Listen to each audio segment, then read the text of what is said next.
Today in maths we are going to be looking at crossing the tens boundary with addition. This concept is best to be practiced first of all practically to get an understanding hands-on of how it works. So we need resources.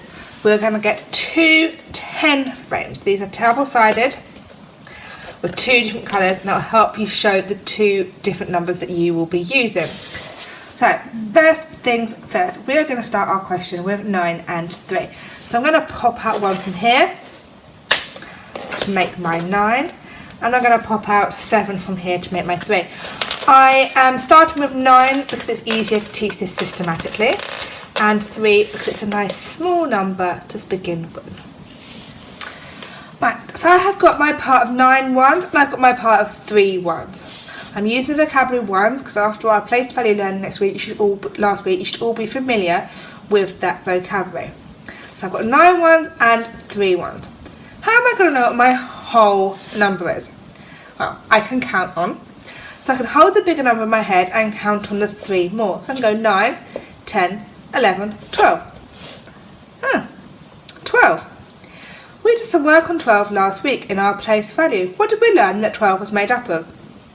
12 was made up of 1 10 and 2 1s. So how can I get this, my 9 ones and 3 ones, to show what I know about 12, to show my 1 10 and my 2 1s? Well, I'm going to make one of these numbers up to 10. Doesn't really matter which number I make up to 10, but I'm going to choose the bigger number because it is less work mentally for me to add together to make 10 and to move if we're doing it practically. So my 9 I'm going to make up to 10. I know to make 9 to 10 I need one more because I'm super hot on my number ones. I know 9 and 1 make 10. I'm going to fill this gap here. Where am I going to get that 1 from? I've got my 3 over here that I haven't yet used. And they all are part of the same question. So I'm going to pop one out from my 3 over here. And I'm going to transfer it over to my 9 ones. Now I have got 9 ones and 1 1. I've now got my 10. And over here I've got my 2 1s. So by moving the 1 over, I've made my 9 into 10 and left myself with 2 1s.